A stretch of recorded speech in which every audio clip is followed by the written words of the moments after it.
Hi, so welcome to today's video about the flat earth, and I am going to talk about circumnavigation because circumnavigation is a huge, big issue when it comes to talking about flat earth. A lot of people who believe in the globe believe that it's impossible to circumnavigate on a flat earth. Now, this is a depiction by Robotham. Let me see, Sam Robotham. That is a little bit different than the usual flat Earth map. The difference here is you don't see any meridian lines or anything. I am currently just looking at it from the perspective of circumnavigating. So I grabbed a map that had good contrast just for the sake of this argument. So I live somewhere around this area, which is right here.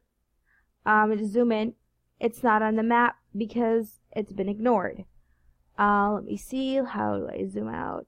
Okay, I zoom out. So a friend of mine told me, yeah, what do you do? How do you show me the circumnavigation going from where we are at all the way through the Panama Canal, across the ocean, the Pacific Ocean, reaching New Zealand, which is our Australia here, and going back around, reaching Africa, which is here, and then coming back up to Aruba, which is where we live. Now, you just saw me go around the map. And you might say, yo, well, Beth, well, ma'am, how do you do this with, the current use of a, how do you call that?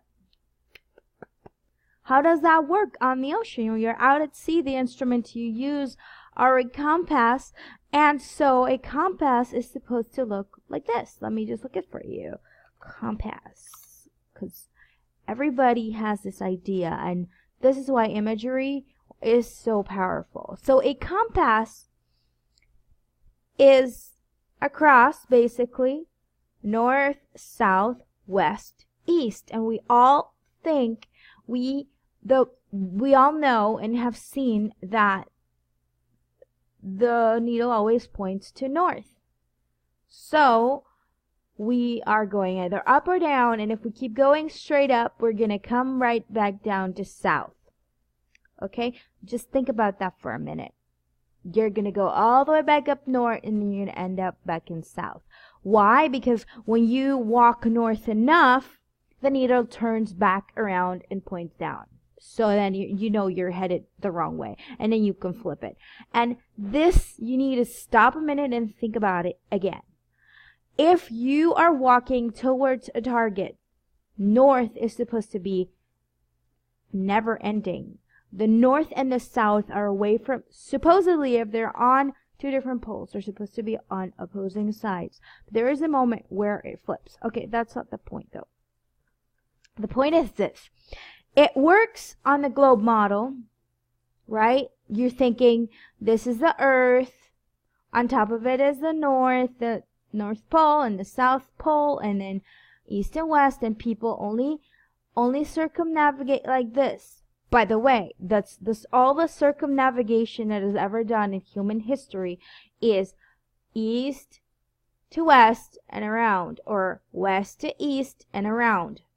Never, and I'm going to say this again, never has in the present day recorded history someone done this. Whoop and whoop. In fact, there are 53 countries that signed a treaty right down here, which is called Antarctica, where it's a no-fly zone. You can't circumnavigate over it. There is no such thing as flying over it or around it or across it to reach the north. That does not happen. What does happen on a regular basis, and historically we have lots of records, is people going around and around and around on this particular map.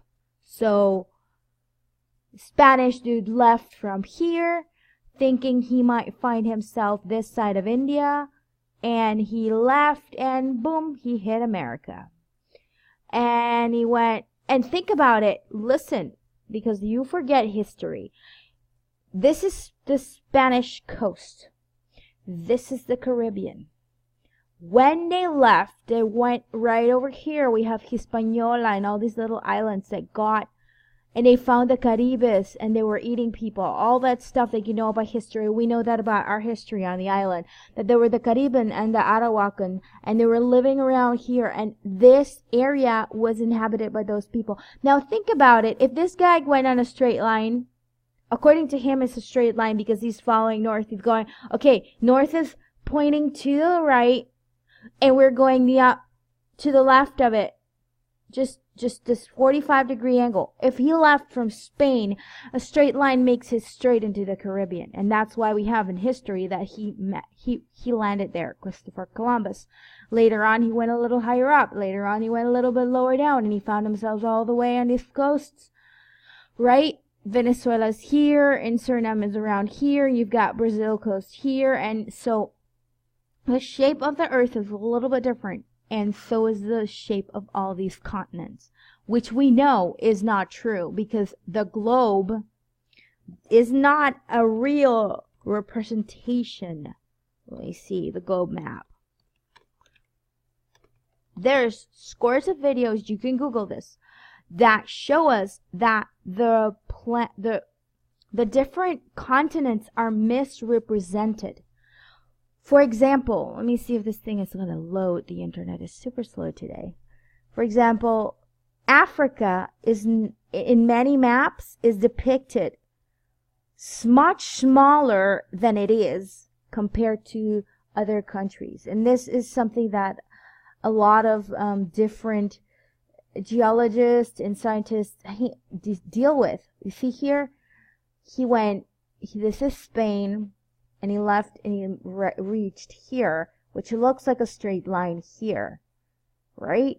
But when you're using this instrument, you are letting north guide you.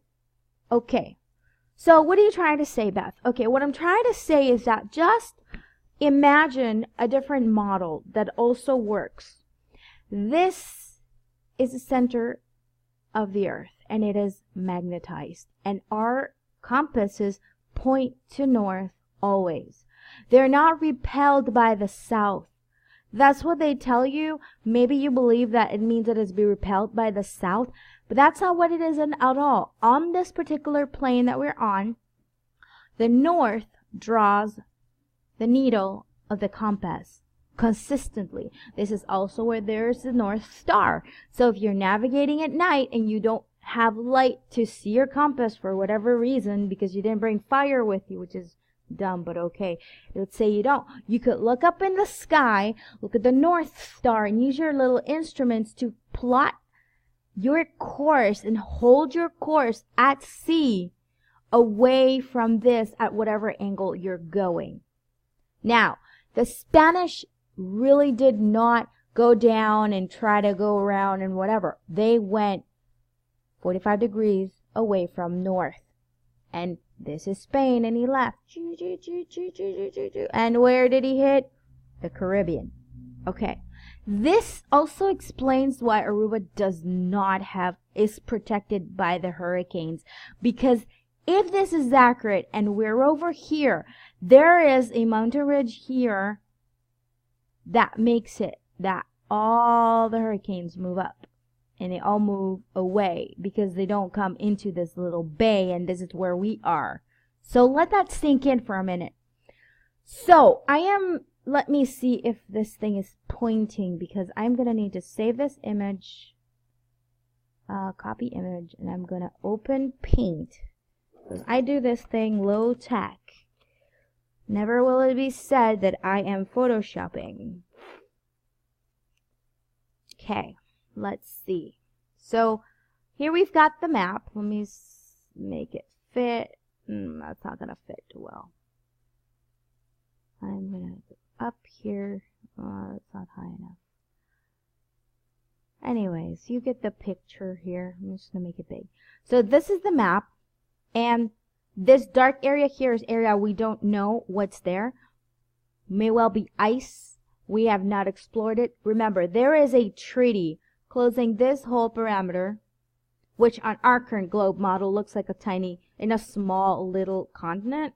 It's not that big, but on this map, it is a huge parameter.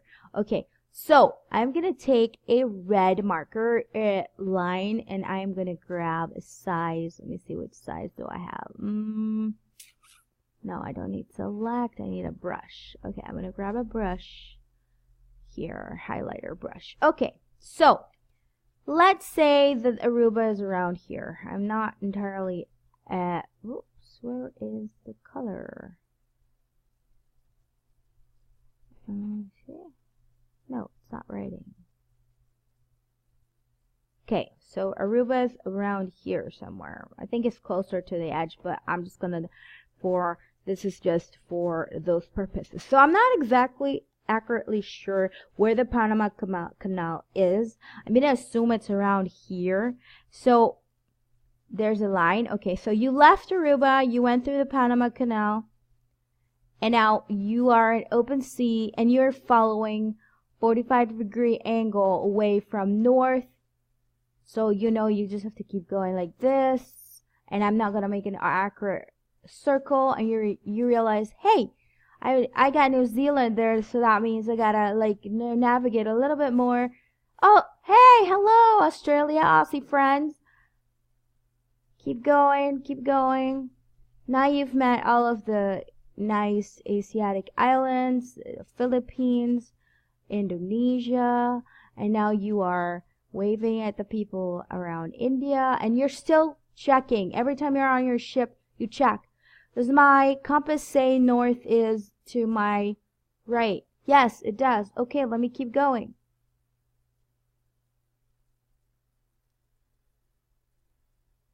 And then here's the coast of your beautiful place, our beautiful, beautiful continent of Africa, Côte d'Ivoire. Keep going, and you're back in the Caribbean. Can you circumnavigate on a flat Earth? Absolutely. How does it happen? You just follow the compass.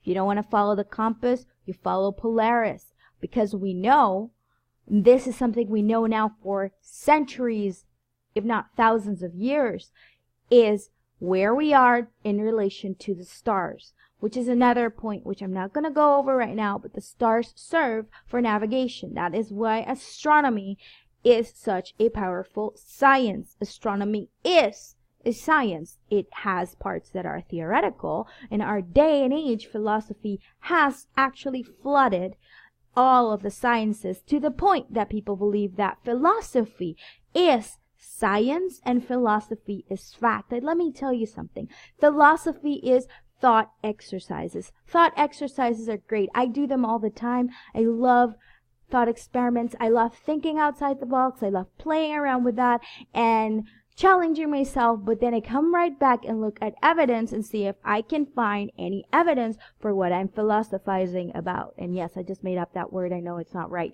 But my point is that people can think and do a lot of things with their wild imagination. Doesn't mean it's true. It just means that they can think. And that's the problem I have with the current cosmology and the current teaching of science, because there is a huge body of theoretical physics and theoretical science that is served up as fact. Okay? People sitting on a piece of rock, imagining what happened billions and billions and billions and billions of years ago is a thought experiment.